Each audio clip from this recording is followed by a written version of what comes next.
Desde el nacimiento de Hitler hasta sus últimos días, forjó un odio profundo hacia los judíos, un odio que siempre iba en aumento.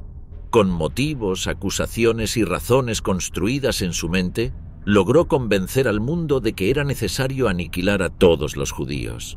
Pero, ¿por qué Hitler odiaba tanto a los judíos? Comenzamos. El niño que soñaba con el poder absoluto. Adolf Hitler nació el 20 de abril de 1889 en una pequeña aldea llamada Braunau am Inn, dentro de la provincia de Alta Austria, en el Imperio Austrohúngaro. Fue el cuarto hijo de una familia de clase media, conformada por su padre Alois Hitler, un agente de aduanas, y Clara Polzl, quien fuera la tercera esposa de Alois. Los padres de Adolf Hitler eran primos, por lo que cuando quisieron casarse, no tuvieron otra opción que obtener una dispensa papal para el matrimonio. Al nacer, el pequeño Hitler fue bautizado en la iglesia de San Esteban, dentro de la aldea en la que se crió. El nombre elegido no fue casualidad, ya que Adolf desprende las palabras del antiguo alto alemán, la fase más temprana del idioma alemán, Adel y Wolf. Adel significa nobleza, y Wolf significa lobo, por lo que Adolf significa lobo noble. Durante su juventud y adultez, Hitler hizo uso del origen de su nombre para crear su propio apodo, Wolf. De hecho, durante la Segunda Guerra Mundial, varios cuarteles generales adoptaron este término, como el Wolfschanze en Prusia Oriental y el Werwolf en Ucrania, entre otros. La niñez de Adolf Hitler fue hostil. Era brutalmente azotado. Para no sufrir, optó por dejar de llorar y evitar que su padre lo notara vulnerable. Tuvo un buen desempeño en la escuela primaria, pero en su primer año en la escuela secundaria fue suspendido y no tuvo más opción que repetir el curso. Según el testimonio de sus profesores, Hitler no quería estudiar. Sin embargo, había un autor al que leía atentamente y por el cual se mostraba profundamente interesado. Este era el profesor de historia Leopold Puch, quien empleaba un discurso ideológico que influyó directamente en las creencias de Adolf Hitler. En Mein Kampf, es decir, Mi lucha, el primer libro de su autoría, Hitler reveló que su pésimo desempeño en la escuela estaba directamente relacionado con el vínculo con su padre. Reprobar exámenes y no estar atento a los profesores era su manera de oponerse a Alois. Ambos sostuvieron durante algunos años una fuerte discusión acerca de la carrera a la que Adolf Hitler se dedicaría tras terminar sus estudios secundarios. El padre quería que su hijo se graduara de agente de aduanas. Además, anhelaba que fuera funcionario, puesto que Alois desempeñó desde muy joven. Sin embargo, quien luego se convertiría en Führer tenía otros planes. Desde niño, anhelaba ser pintor. Estaba obsesionado por las artes. De hecho, posteriormente se autodefiniría como un artista incomprendido. El 3 de enero de 1903, Adolf Hitler recibió una noticia que cambió su vida para siempre. Alois Hitler, su padre, había muerto. Esta noticia repercutió hondamente en Hitler. Su rendimiento en la escuela empeoró notoriamente y parecía no tener rumbo. A sus 16 años abandonó la educación secundaria sin título alguno. Conforme pasaba el tiempo, se podían observar algunos rasgos significativos en su personalidad. Hitler se configuraba como un nacionalista pangermano.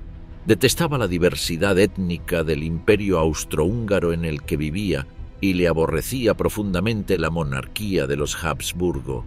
Años atrás, curiosamente en su paso por la escuela, tomó nota de un político al que rápidamente comenzó a admirar, Georg von Schönerer.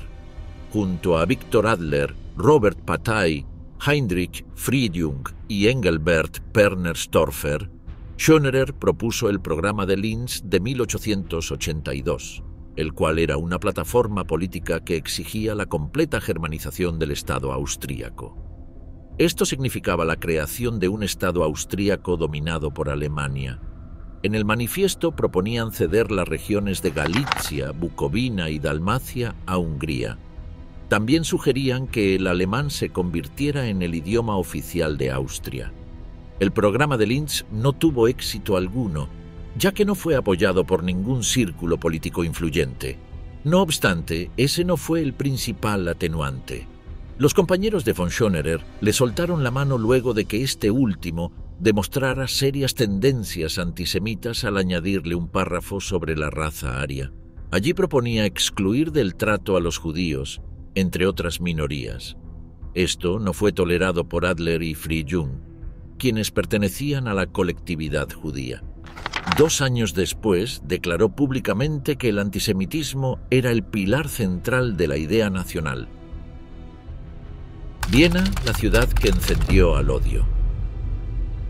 4 años después de la muerte de su padre, tras deambular con su madre por ciudades como Steyr y Linz, se mudó a Viena por un lapso de 2 meses, con la ayuda económica de su familia.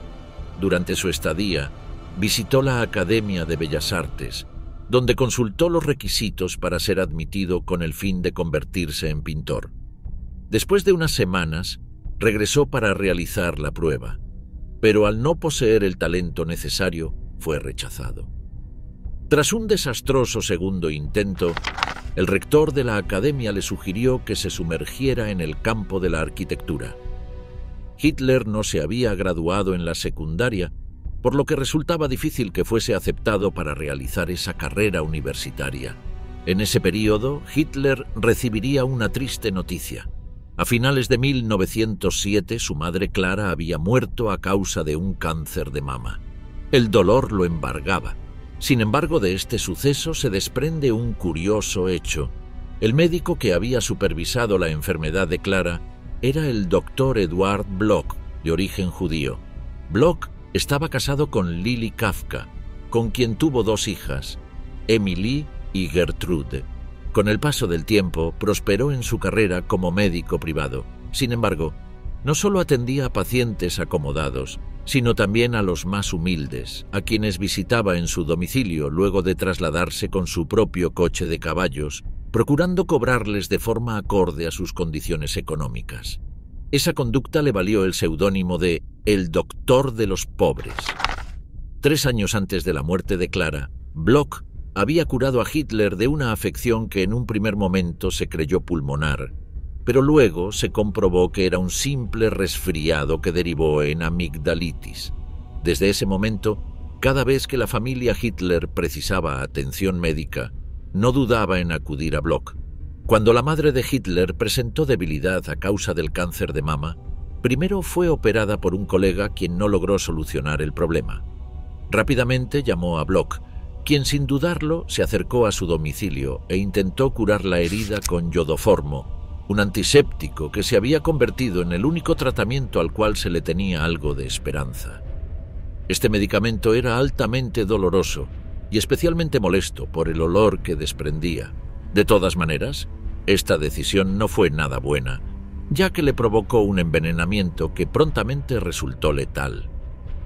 Bloch hizo lo posible para paliar el dolor con inyecciones de morfina, pero 9 meses después de la aplicación del yodoformo, Clara no resistió y falleció.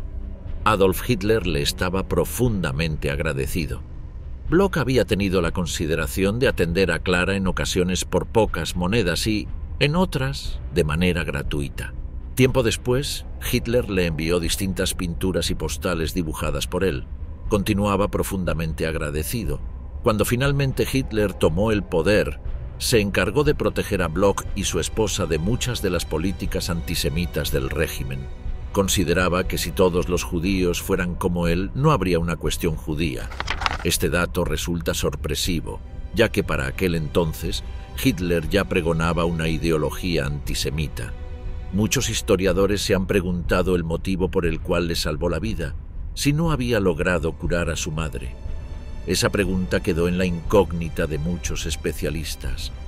Aunque contaba con la ayuda de Hitler, Bloch no podía ejercer su profesión debido a la prohibición que dictaba que los médicos judíos no podían trabajar.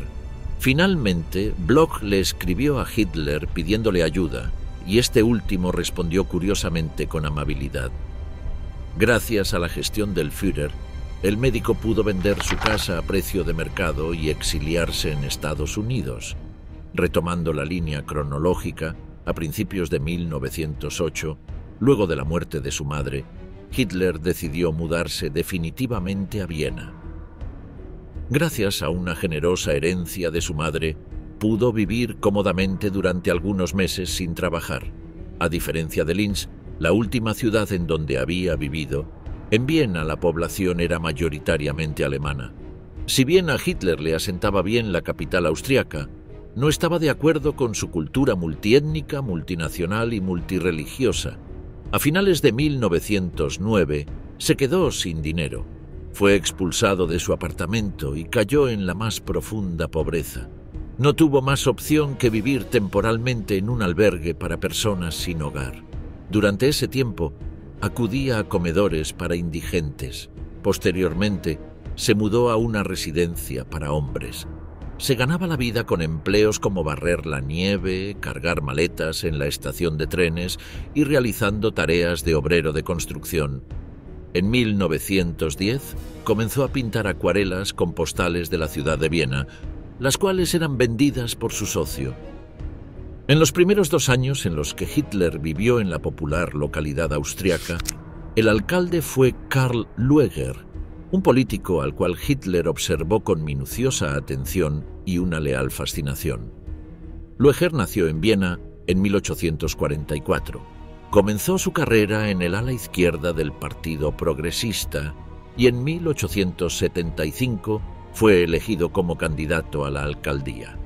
En 1885 cooperó con von Schoenerer en las acciones antisemitas para el programa de Linz y 2 años después pronunció un discurso violentamente antisemita en apoyo al proyecto de ley del mismo Schoenerer contra la inmigración judía de Rusia y Rumania. Por estas acciones, Lueger era extremadamente popular entre las clases medias bajas. Esto se debía en gran parte a sus discursos campestres y vulgares, que además incluían prejuicios antisemitas económicos y religiosos comunes en la época.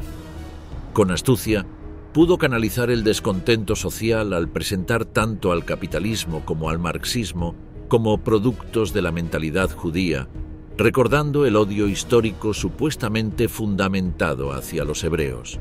En 1897, Francisco José I confirmó a Lueger como alcalde de Viena, tras haberse negado en otras oportunidades. Bajo ese rol, pudo implementar distintas prácticas discriminatorias contra los judíos, como no emplearlos en los servicios municipales y limitar sus vacantes tanto en la escuela secundaria como en la universidad. También apoyó a políticos que perpetuaron activamente el mito del libelo de sangre, que decía que los judíos sacrificaban ritualmente a niños cristianos en las Pascuas judías para obtener sangre para el pan sin levadura, el cual comían como costumbre. Este mito surgió en el siglo VII, época en la que el antisemitismo abundaba en las calles de Europa. Fue así que se le atribuyó a los hebreos locales el asesinato de un niño inglés, conocido como Guillermo de Norwich. Sin embargo, en ocasiones se lo veía piadoso o generoso con la comunidad judía. En sus comienzos, se relacionó con miembros judíos, y uno de ellos fue Ignaz Mandl, un abogado judío que continuó siendo su amigo y asesor político incluso después de que lo expulsara del Partido Demócrata en 1889. También dio trabajo al vicealcalde Julius Porser, parcialmente judío. Además, apareció en una sinagoga con la cadena de alcalde y se presentó en distintos hogares judíos donde afirmó que de él dependía quién era judío. Sin lugar a dudas, la influencia de Lueger fue trascendental en la carrera de Hitler. En su momento, había aprendido gracias a Schoenerer que los judíos nunca podrían ser ciudadanos alemanes de pleno derecho. Con Lueger, tomó conciencia de que el antisemitismo y las reformas sociales podían tener éxito. En Mi lucha, Hitler lo definió como el mejor alcalde alemán de todos los tiempos. De hecho, él mismo afirmó que su ideología política se formó en la ciudad de Viena, dándole crédito tanto a Lueger como a los periódicos antisemitas locales. De todas maneras, si se toma en cuenta la evidencia del tipo de vida de Hitler en la localidad austríaca, surgen ciertas dudas. Adolf Hitler tenía conocidos y socios comerciales judíos. De hecho, todo indica que Hitler no adoptó una ideología antisemita integral hasta luego de abandonar Viena para viajar a Múnich. Además, August Kubizek, director de orquesta conocido por ser amigo de Adolf Hitler, mencionó que su profundo antisemitismo llegó a Viena desde Linz. Sin embargo, también mencionó que su odio acumulado hacia todas las fuerzas que amenazaban a los alemanes se concentraba principalmente en los judíos, que desempeñaban un papel destacado en Viena. Algunas fuentes dicen que durante su estadía en Austria, Hitler llamaba a Viena una perla ante mis ojos. Sin embargo, algunos historiadores indican que nunca logró asentarse allí, ya que odiaba a su gente. Múnich, la ciudad que moldeó al Führer.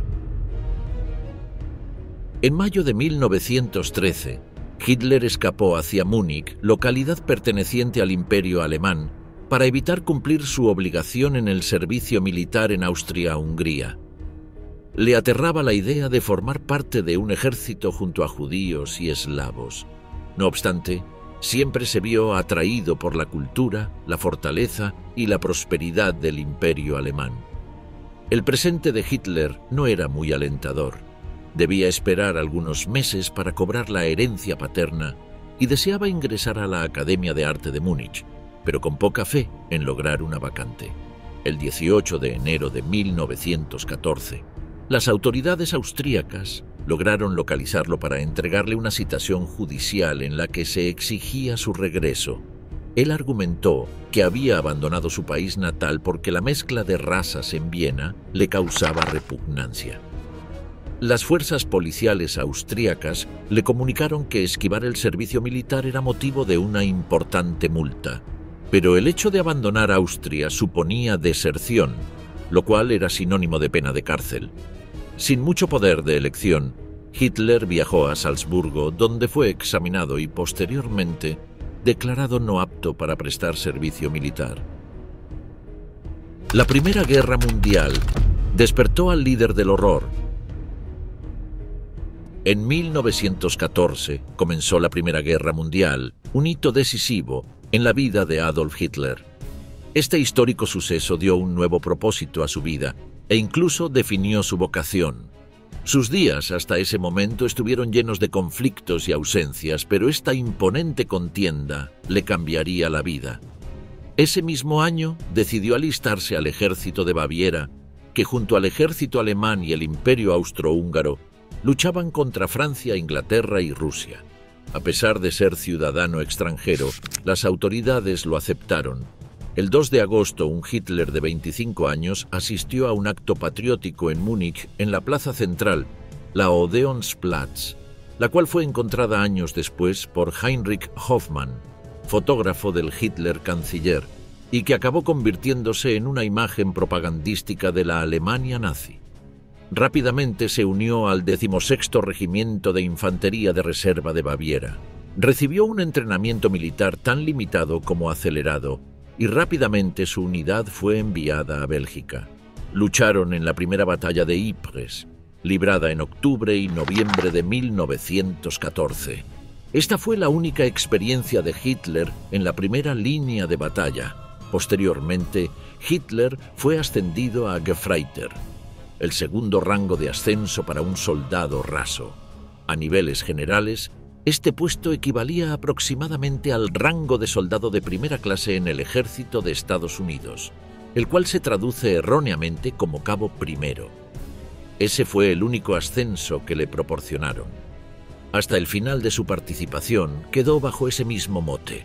De todos modos, recibió distintas medallas: la Cruz de Hierro de segunda clase en diciembre de 1914 y la Cruz de Hierro de primera clase en agosto de 1918. En 1914, Hitler fue designado como mensajero. Su labor consistía en llevar mensajes desde y hacia el cuartel general del regimiento. En los siguientes 4 años, el regimiento luchó en distintas batallas tanto en Bélgica como en Francia, dentro del frente occidental. Durante dichos enfrentamientos, Hitler solía encontrarse a varios kilómetros del frente. Sin embargo, durante la batalla del Somme, resultó herido por una esquirla de proyectil en la parte superior del muslo. Hitler estuvo en servicio activo con su unidad durante la mayor parte de la Primera Guerra Mundial, pero una parte del tiempo la pasó en el frente interno. Luego del suceso en Somme, permaneció 2 meses en recuperación dentro de un hospital militar en las cercanías de Berlín. Allí presenció la hambruna generalizada entre los civiles alemanes en el invierno de 1916, que se extendió hasta 1917.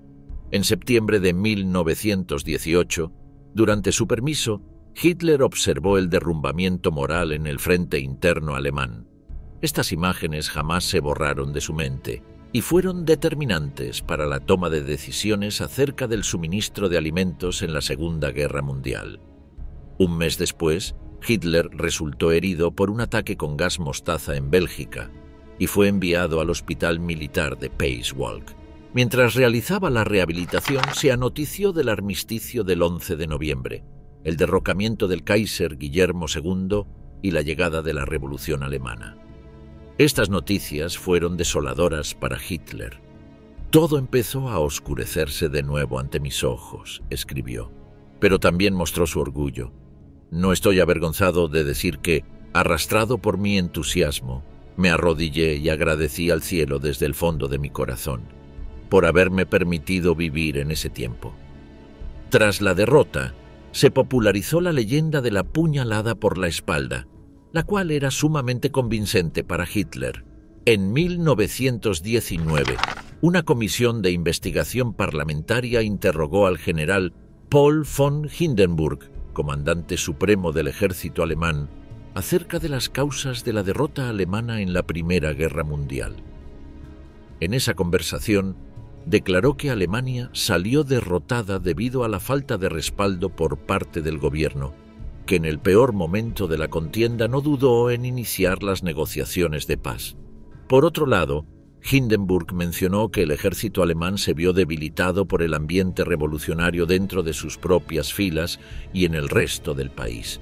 Allí el comandante supremo cita a un general británico que había expresado: «El ejército alemán ha sido apuñalado por la espalda.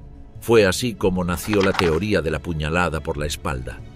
También hay quienes dicen que dicho término proviene de una expresión evocada en la ópera Götterdämmerung, que en español significa el ocaso de los dioses, presentada por Richard Wagner en 1876, en la que Hagen asesina por la espalda a su enemigo Sigfrido. Se trata de una teoría de conspiración, la cual afirma que el ejército alemán no fue derrotado en el campo de batalla, sino por culpa de los políticos socialdemócratas. Según este postulado, ellos son quienes cargan con la responsabilidad de la firma del cese del fuego para lograr su objetivo de acceder al poder.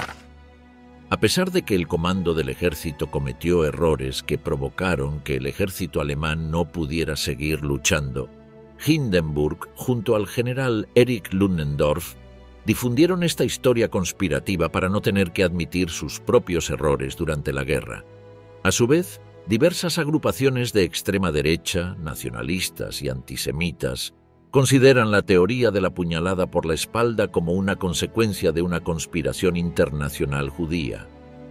De hecho, durante el periodo de guerra ya circulaban este tipo de leyendas falaces, poniendo en duda el patriotismo de los judíos alemanes en el campo de batalla. Por este motivo, en 1916, el gobierno alemán había establecido un recuento de los judíos en el ejército. Los resultados arrojaron que hubo cantidades similares de judíos y no judíos con la misma frecuencia en la línea de batalla.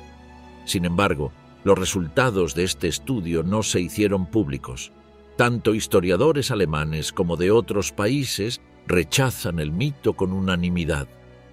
Señalan que el ejército alemán se había quedado sin reservas y se veía absolutamente desbordado por la entrada de Estados Unidos en la guerra. En 1933, cuando Hitler y el partido nazi llegaron al poder, convirtieron esta leyenda en parte fundamental de su historia oficial sobre los años 20. Presentaban a la República de Weimar como obra de los criminales de noviembre que habían apuñalado a la nación por la espalda para ganar el poder. La propaganda nazi tomó provecho de esta teoría para describirlos como una ciénaga de corrupción, degeneración, humillación nacional, persecución despiadada de la honesta oposición nacional, 14 años de gobierno de judíos, marxistas y bolcheviques culturales, que por fin habían sido barridos por el movimiento nacionalsocialista bajo Hitler y la victoria de la Revolución Nacional de 1933. Los protocolos de Sion sembraron el veneno del antisemitismo.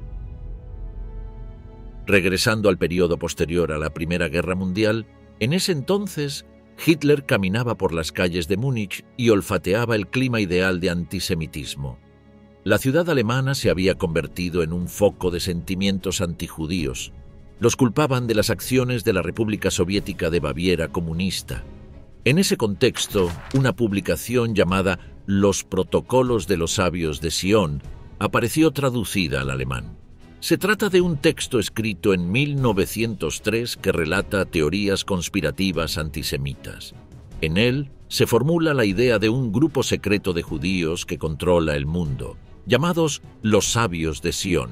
Los protocolos se publicaron por primera vez a comienzos del siglo XX en el Imperio Ruso, en Znamia, que significa el estandarte, un periódico de San Petersburgo cuyo dueño era el prestigioso y antisemita escritor Pavel Krusevan.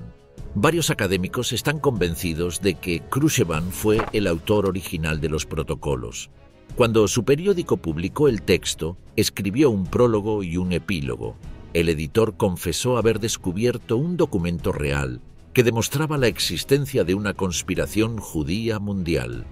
Krusevan afirmó que se trataba de actas de una reunión de la Unión Mundial de Francmasones y Sabios de Sion.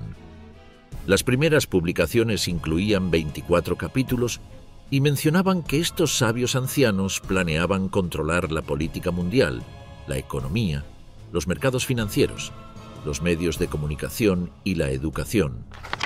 También afirmaban que los judíos pretendían destruir el cristianismo y el resto de las religiones del mundo.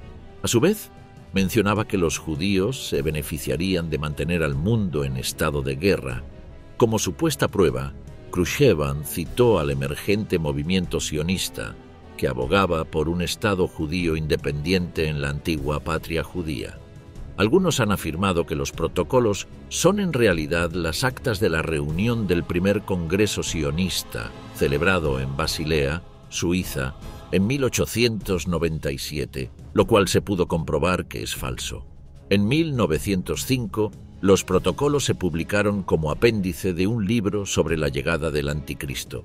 Este libro fue escrito por Sergius Nilus, un místico ruso antisemita que afirmaba que los judíos son agentes de fuerzas satánicas que buscan destruir el mundo.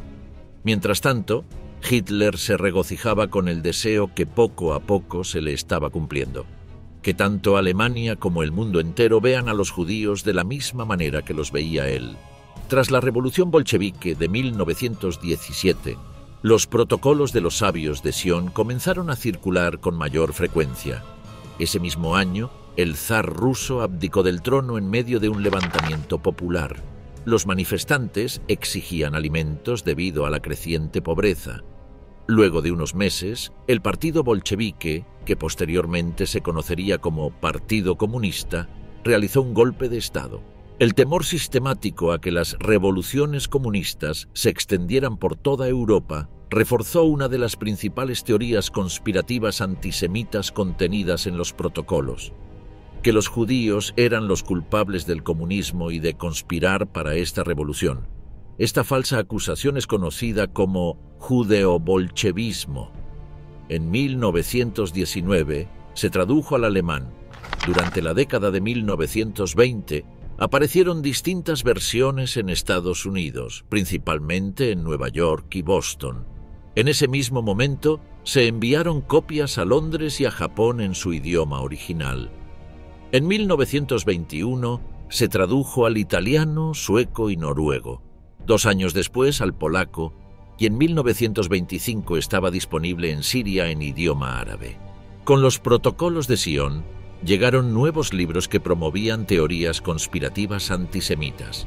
Entre los más reconocidos figuraba El judío internacional, el problema más importante del mundo, de Henry Ford, fundador de Ford Motor Company, el cual se tradujo a 16 idiomas, entre ellos el alemán. Con el correr de los años, los detalles del texto se iban modificando para abordar correctamente la actualidad del caso. Si bien es cierto que medios de comunicación como The New York Times, el periodista Herman Bernstein del New York Herald y el periodista diplomático británico Lucien Walk se encargaron de publicar textos en los que desmentían los protocolos de Sion y los acusaban de falsos, lo cierto es que la difamación ya estaba hecha y gran parte de la sociedad europea y norteamericana estaba de acuerdo con diversos ítems. Durante la década de 1920, Adolf Hitler leyó los protocolos gracias a Alfred Rosenberg, un destacado pensador del partido nazi y autor del libro El mito del siglo XX, en donde desarrolla distintas teorías raciales nazis. Con estas teorías, Hitler confirmó sus sentimientos y entendió una vez más que, a pesar de no haber escrito esas publicaciones, sus creencias estaban llegando a la cabeza y el corazón de mucha gente. En su libro Mein Kampf, Hitler afirmó que los protocolos revelan la naturaleza y la actividad del pueblo judío y exponen sus fines últimos. En su llegada al poder en 1933, Hitler no se refirió directamente a los protocolos en sus discursos públicos, pero ocasionalmente solía repetir muchas mentiras escritas en dicha publicación. Entre ellas se encontraba la afirmación vinculada con el judeo-bolchevismo. En la previa de la Segunda Guerra Mundial y durante su transcurso, Joseph Goebbels, ministro de Ilustración Pública y Propaganda de la Alemania nazi, entendió que podía tomar provecho de los protocolos de Sion para demonizar a los judíos. Sin embargo, algunos años antes, Goebbels hizo referencia a los protocolos en su diario y escribió: «Creo que los protocolos de los sabios de Sion son una falsificación. Creo en la verdad intrínseca, pero no en la factual de los protocolos». En resumidas cuentas, Goebbels creía que la publicación en cuestión era lo suficientemente valiosa como para impulsar la agenda antisemita del gobierno nazi.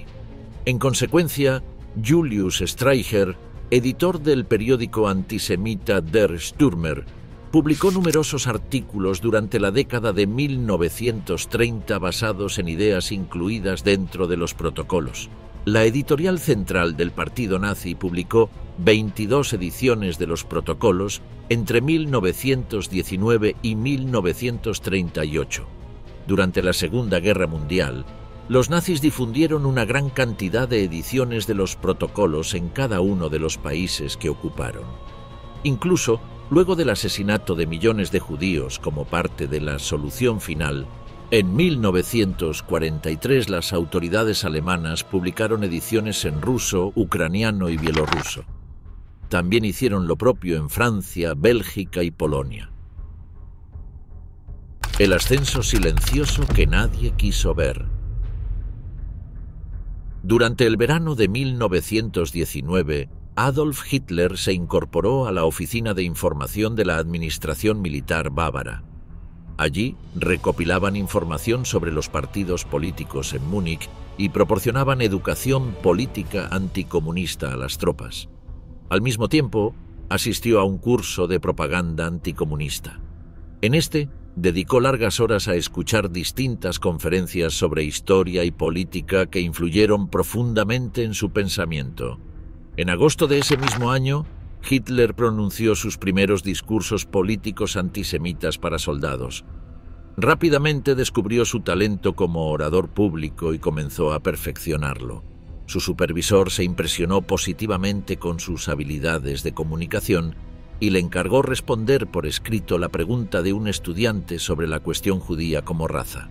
Hitler valoró la confianza puesta en él y buscó escribir un texto perfecto en el cual repitió mentiras sobre los judíos basadas en el antisemitismo económico, nacionalista y racial.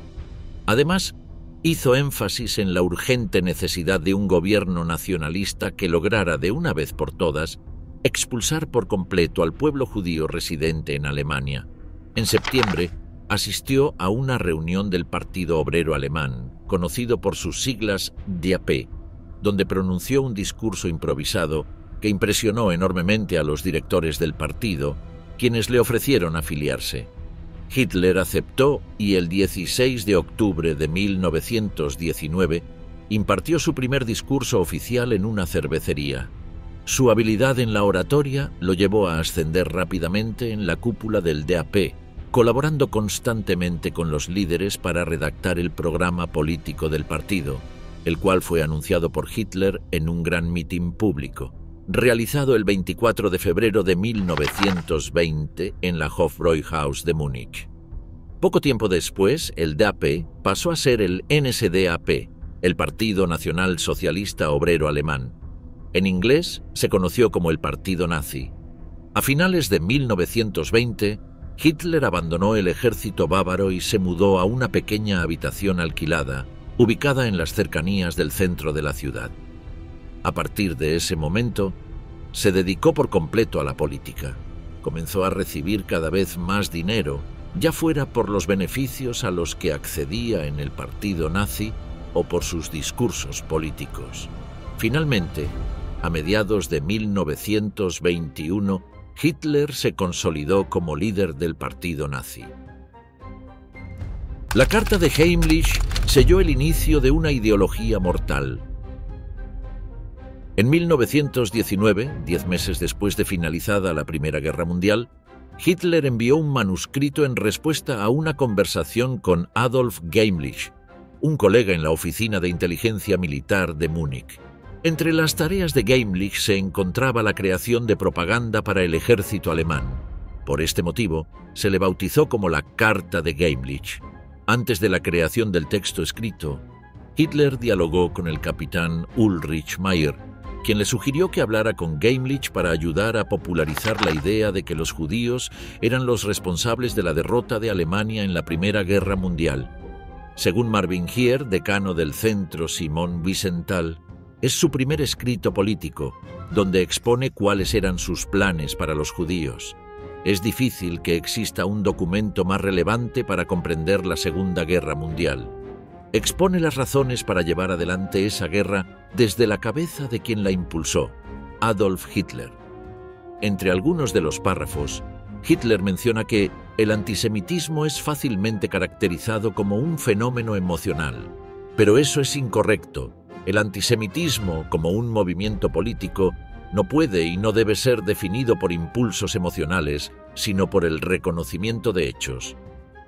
En su carta, Hitler da por seguro y sentenciado el hecho de que el judaísmo es absolutamente una raza y no una asociación religiosa.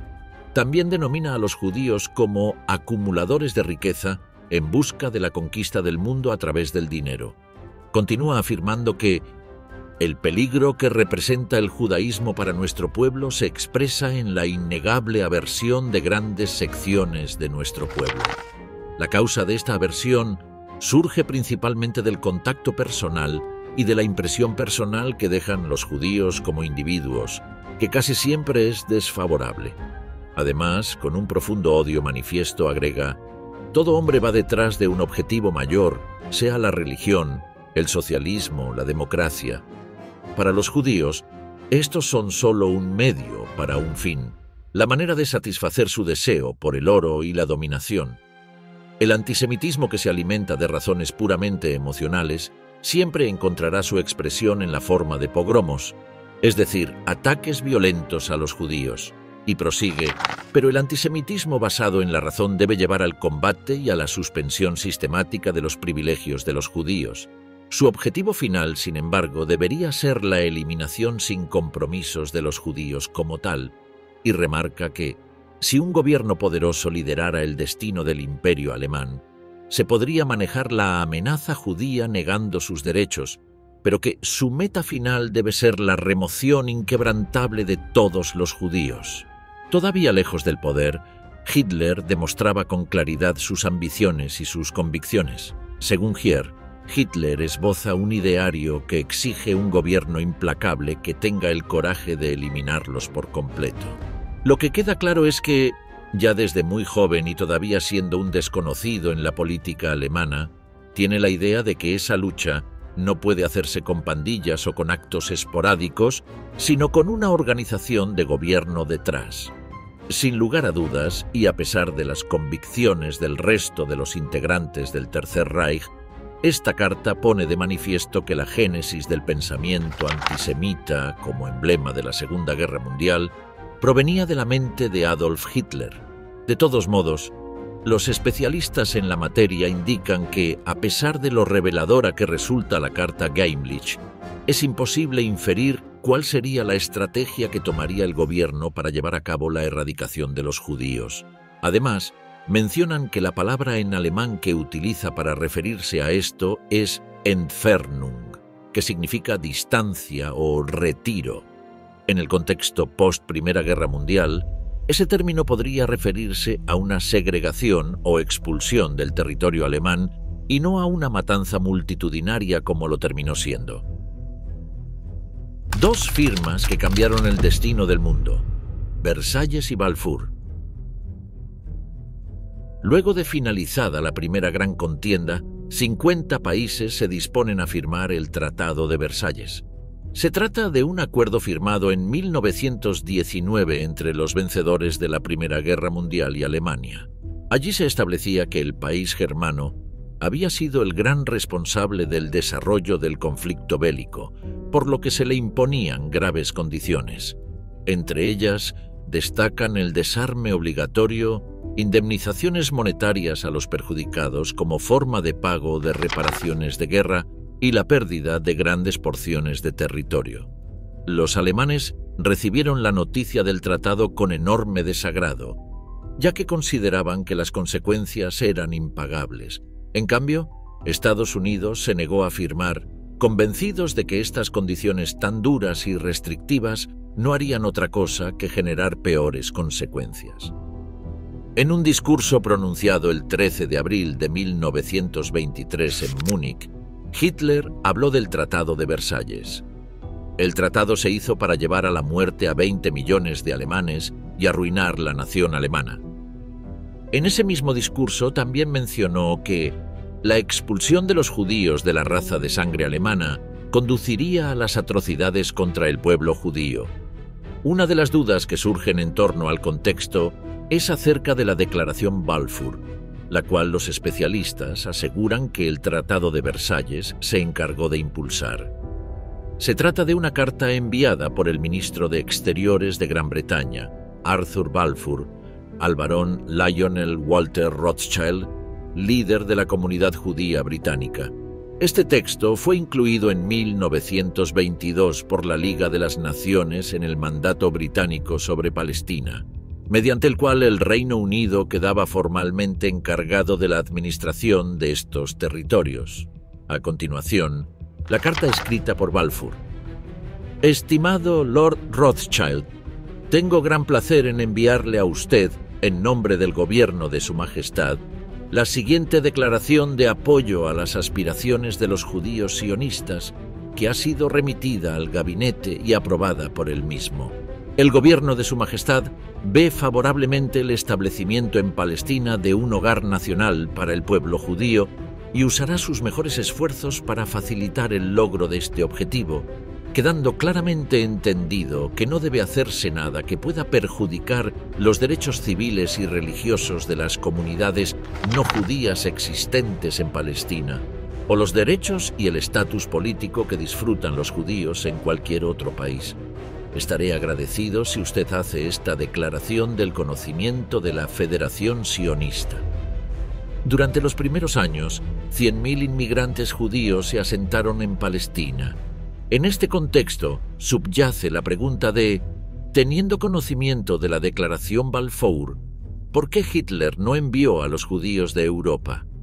Es cierto que esta idea, como solución a la cuestión judía, fue discutida inicialmente en círculos nazis, pero finalmente acabó siendo rechazada por diversas razones, principalmente por creencias ideológicas y resistencia geopolítica. En primer lugar, en los planes de Hitler no estaba la posibilidad de una reubicación, sino de un genocidio. Al considerar a los judíos como la causa fundamental de los problemas no solo de Alemania, sino también de toda Europa, su propósito era eliminarlos, no desplazarlos. Por otro lado, la resistencia árabe era indiscutible. Haja Amin al-Husseini, el gran muftí de Jerusalén de aquel entonces, se opuso terminantemente a la inmigración judía, temiendo que tal permiso diera lugar a la creación de un Estado judío. De hecho, se reunió con distintos funcionarios nazis para poder frenar la migración judía y coincidía en los planes que el futuro Führer tenía para el judaísmo. Por estos motivos, Hitler ni siquiera evaluó la posibilidad de utilizar ese territorio a su favor, sino que optó por complacer al muftí con la eliminación del pueblo hebreo. El golpe fallido que dio vida a mi lucha. Los primeros 4 años después de la creación de la República de Weimar, nación que reemplazó al Imperio Alemán, estuvieron marcados por graves problemas económicos. La Primera Guerra Mundial había dejado un país devastado y hambriento. Para el año 1923, el partido nazi contaba con más de 50.000 miembros que estaban expectantes por nuevas medidas contra la República Democrática. Es por eso que, durante la noche del 8 de noviembre, Hitler dio inicio a un intento de golpe de Estado, también conocido como Putsch, el cual tuvo lugar en la cervecería Bürgerbrau Keller, en Múnich. En ese establecimiento se encontraba Gustav Ritter von Kahr, primer ministro de Weimar, participando en un mitin al que no había invitado a Hitler, quien se sintió profundamente ofendido. Allí esperaban varias tropas de unidades de asalto fieles al movimiento de resistencia nacionalsocialista. En el momento en que llegó el Stötztrupp Adolf Hitler, es decir, el destacamento de guardaespaldas personal de Hitler, el líder nazi dio disparos al techo con su pistola, interrumpió la reunión y declaró que la revolución nacional había comenzado. Rápidamente, le ordenó a Kahr, junto a 2 miembros del triunvirato bávaro, von Lossow y von Seisser, que se dirigieran a una sala contigua. Una vez ubicados lejos del bullicio de la cervecería, los intimidó a punta de pistola. Los líderes bávaros aceptaron, se dirigieron al salón principal y, ante una multitud, anunciaron los nombramientos clave del nuevo gobierno. Sin embargo, Kahr aprovechó un descuido de Hitler y sus secuaces, los cuales estaban por demás desorganizados. Pudo denunciar el derrocamiento y ordenar tanto a las unidades militares como a las policiales que detuvieran a Hitler y sus hombres. Finalmente, tras un juicio, Hitler fue condenado por alta traición a 5 años en una cárcel de mínima seguridad en Landsberg am Lech.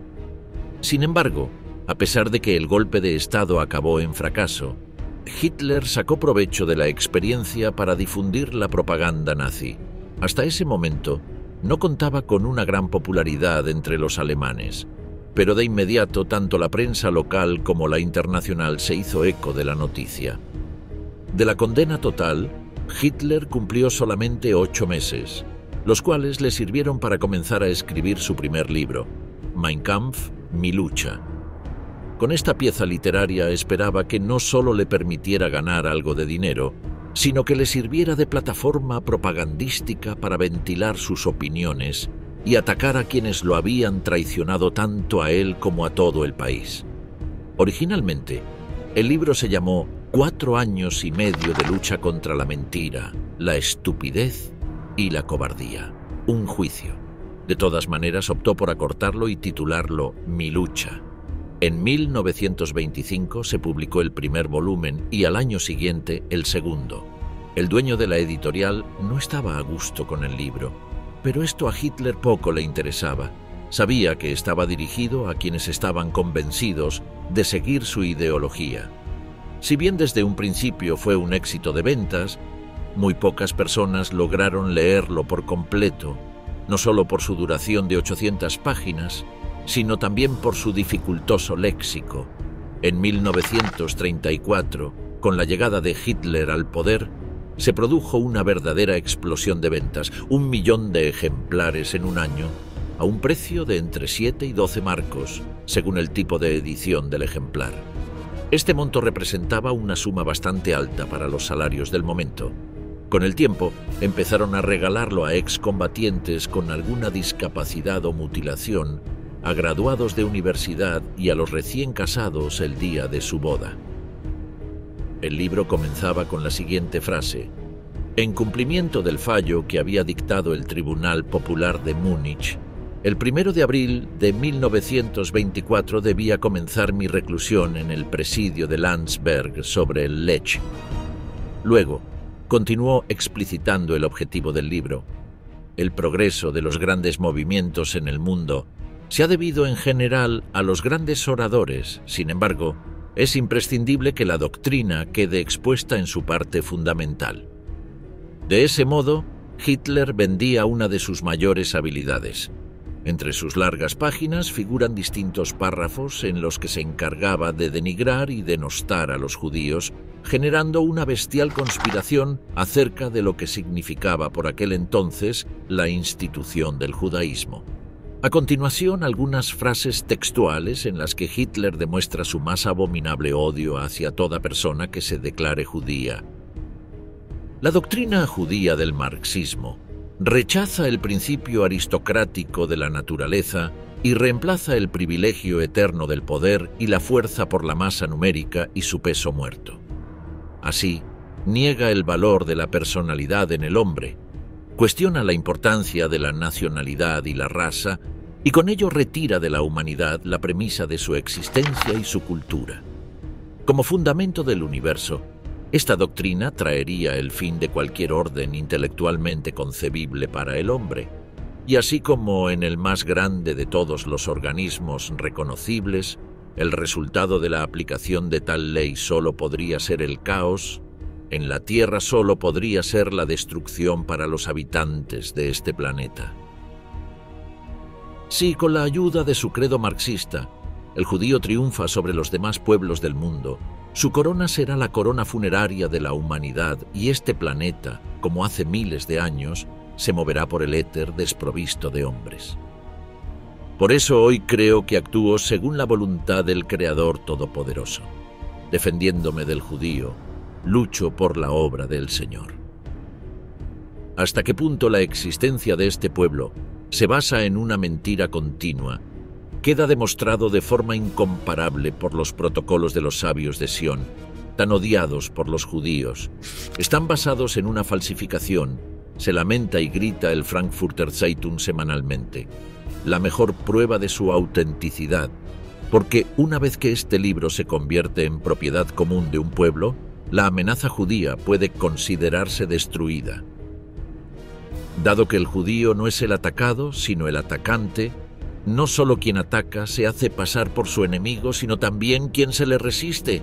Pero el medio con el que busca quebrantar a estas almas temerarias pero rectas no es la guerra honesta, sino la mentira y la calumnia.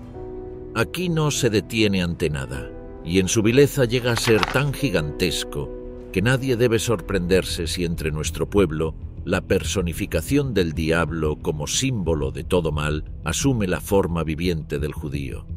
La ignorancia de las amplias masas sobre la naturaleza interior del judío, la falta de instinto y la estrechez de miras de nuestras clases altas hacen del pueblo una víctima fácil de esta campaña judía de mentiras. Mientras que, por cobardía innata, las clases altas rechazan a un hombre al que el judío ataca con mentiras y calumnias, las grandes masas, por estupidez o ingenuidad, lo creen todo. Las autoridades estatales se ocultan en silencio o, como suele ocurrir para poner fin a la campaña de prensa judía, persiguen a los injustamente atacados, lo que, a ojos de semejante funcionario, se presenta como la preservación de la autoridad estatal y la salvaguardia del orden público. El dominio judío en el Estado parece tan seguro que ahora no solo puede volver a llamarse judío, sino que admite implacablemente sus designios nacionales y políticos. El fin no es solo el fin de la libertad de los pueblos oprimidos por el judío, sino también el fin de este parásito sobre las naciones. Tras la muerte de su víctima, el vampiro, tarde o temprano, también muere. A pesar de su éxito, se ganó grandes críticas de distintos periódicos. Lo acusaban de exponer fórmulas huecas, tonterías más o menos patéticas y de estar repleto de trivialidades bien triviales. Asimismo, el periodista Stefan Grossman mencionó que tenía ciertas dudas sobre la integridad mental del autor. En un reportaje, Sven Felix Kellerhoff, autor de Mi lucha, la historia del libro que marcó al siglo XX, opinó que es un libro caótico y sumamente repetitivo. La enorme cantidad de digresiones y divagaciones merma su estructura. En general, lo único que queda claro son dos aspectos fundamentales: su radical antisemitismo, con fantasías de aniquilación, y su sensación de estar llamado a asegurar el futuro del pueblo alemán a través de la conquista de espacio vital en el este, lo que se conseguiría a través de lograr el tan anhelado, pero poco realista, entendimiento con Gran Bretaña. Algunos historiadores coinciden en que Hitler se nutrió de distintas fuentes y que sus ideas no tenían nada de original, salvo la manera de combinar todo lo que había leído hasta ese entonces, particularmente los protocolos de los sabios de Sion y el judío internacional. También lo acusan de cometer errores demostrables sobre supuestas partes autobiográficas, ya que decide embellecer partes de su historia para provocar determinados efectos en su público. La historia oculta de la amiga judía de Hitler. A pesar del odio que Hitler le tenía a los judíos, supo hacer amistad con una niña cuyo origen era hebreo. Incluso llegó a circular el apodo de la hija del Führer. Su nombre era Bernhardine Nienau, más conocida como Bernile Nienau. Nació el 20 de abril de 1926 en Dortmund, Alemania. Su padre era el médico Bernhard Nienau, quien falleció poco antes de su nacimiento, y su madre era la enfermera Caroline, cuyo apellido era Morgenstern. Las leyes de Nuremberg, que determinaban el origen racial de las personas, llegaron a la conclusión de que Bernile era un cuarto judía. En 1928 se mudaron a Múnich y, aunque estuvo sujeta a cierta discriminación, logró conservar su ciudadanía del Reich. En la primavera de 1933, mientras Hitler y sus secuaces construían campos de concentración para albergar y exterminar judíos, Bernile, ya con 6 años de edad junto a su madre, se colocaron al frente del flujo de visitantes en Obersalzberg, donde Hitler vivía en su residencia. Hitler se maravilló con sus brillantes ojos azules y el cabello rubio de Bernile. A causa de su supuesto rostro ario, la eligió para mantener una visita más cercana. Lo curioso es que, para ese entonces, Hitler ya era consciente de que la abuela y la madre de Bernile eran judías. Mantuvieron una amistad que duró unos 6 años. Bernile solía llamarlo tío Adolf, mientras que él se dirigía a ella llamándola cariño. Ambos cumplían años el mismo día, el 20 de abril, por lo que festejaban juntos sus cumpleaños. Entre las 17 cartas que se conservaron luego de finalizada la guerra, figura una que le escribió Bernile a Adolf Hitler y a Wilhelm Bruckner, su principal asesor. Múnich, 27 de septiembre de 1936. Querido tío Bruckner, hoy tengo mucho que contarte. Durante las vacaciones estuvimos en el Obersalzberg y me permitieron ver a mi querido tío Hitler 2 veces. Por desgracia, nunca ha subido. Ya estoy con la labor navideña. Le estoy tejiendo unos calcetines al tío Hitler otra vez, porque le pregunté si le quedaban el año pasado.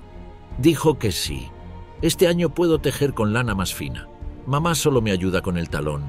Van a estar muy calentitos y como siempre viaja tanto, es importante que no tenga los pies fríos. Mamá también te manda saludos y muchos saludos y besos de tu Bernil. El 19 de abril de 1938, Fritz Wiedemann, ayudante de Hitler, describió la indiferencia de Hitler hacia la ascendencia de la niña como una actitud puramente humana hacia la niña.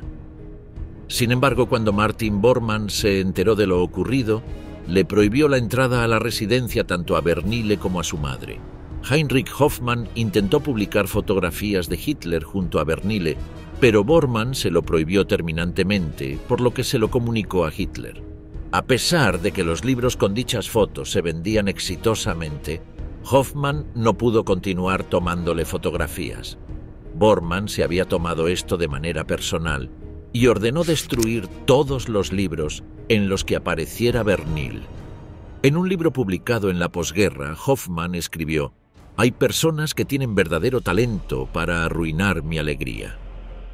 En mayo de 1938, el alto rango nazi le ordenó a Caroline y a Bernil que no volvieran a aparecer en la residencia. El 5 de octubre de 1943, a sus 17 años, Bernil falleció en el hospital de Schwabing a causa de una poliomielitis espinal. La filosofía del odio que fundó el racismo y el antisemitismo. Dentro de los cientos de adjetivos que pueden definir a Adolf Hitler, su afán racista y antisemita predominan y motivan al resto de sus cualidades. En términos generales, las personas racistas creen que las características innatas y heredadas determinan biológicamente el comportamiento humano. Esta doctrina afirma que la sangre es la que define la identidad nacional étnica. Es así como, dentro de este tipo de pensamiento, un ser humano tiene valor no por su individualidad ni por sus características propias, sino únicamente por su pertenencia a una supuesta nación colectiva racial. Así, los nazis percibían toda la historia de la humanidad como una lucha biológicamente determinada entre personas correspondientes a distintas razas. A su vez, atribuían un peligroso intelectualismo judío de base racial a movimientos políticos como el marxismo, el comunismo, el pacifismo y el internacionalismo. En 1931, las SS establecieron una oficina de raza y asentamiento, la cual se encargó de realizar todo tipo de investigaciones raciales que pudieran determinar la idoneidad de los posibles cónyuges para los miembros de las SS. En 1935, tras la llegada de los nazis al poder, no tardaron en aprobar las reconocidas leyes raciales de Nuremberg, las cuales codificaron una definición supuestamente biológica del judaísmo. Según sus propias teorías, solo los alemanes y algunos otros europeos del norte eran arios, es decir, pertenecientes a una raza superior. Por otro lado, los nazis, motivados por su racismo, consideraban que los enfermos mentales y físicos eran imperfecciones del paisaje genético al que denominaban raza superior, y que su reproducción representaba un peligro biológico para la pureza de la supuesta raza aria. Durante el último semestre de 1939, y tras una meticulosa recopilación y planificación, médicos alemanes dieron inicio a una serie de asesinatos a residentes discapacitados de distintas instituciones a lo largo y ancho de toda Alemania. Esta operación la titularon como eutanasia.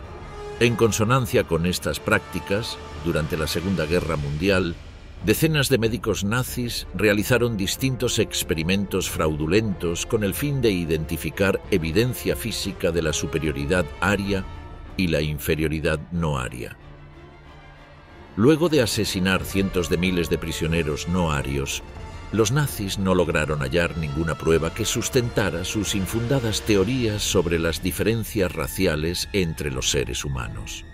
Esto indicaba que era una cuestión ideológica, pero no científica.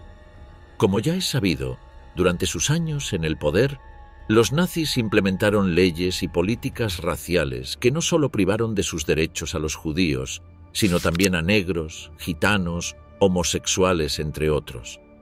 Así, los líderes nazis pretendían llevar a cabo una limpieza étnica.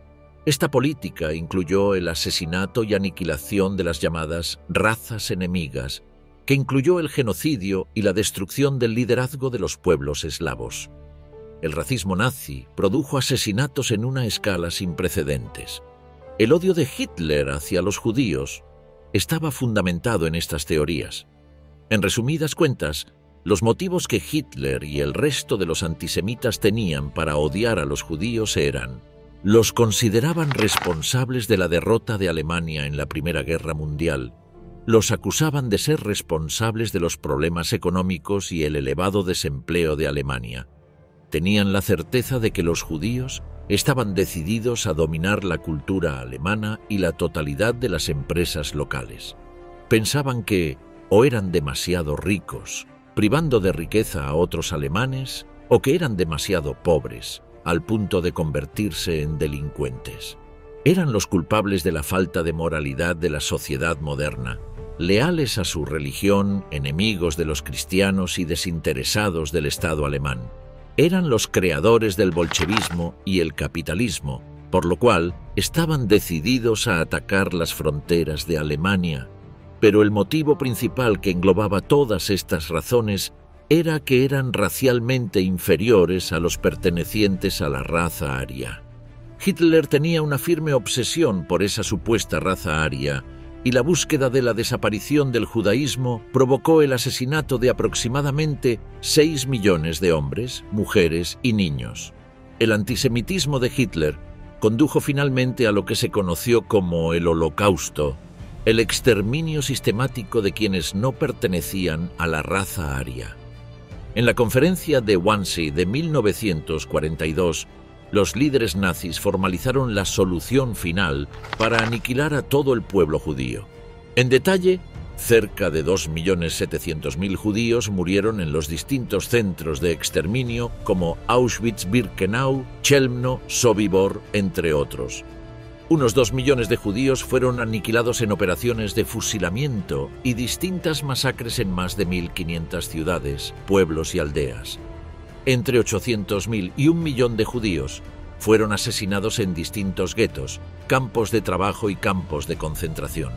Por último, al menos 250.000 judíos fueron asesinados en otros actos de violencia, como disturbios antisemitas, ejecuciones individuales, partisanos y en marchas forzadas, trenes y barcos. El Holocausto, sin dudas, fue una de las mayores atrocidades de la historia de la humanidad, si no la mayor. Esto fue todo. Hasta el próximo video.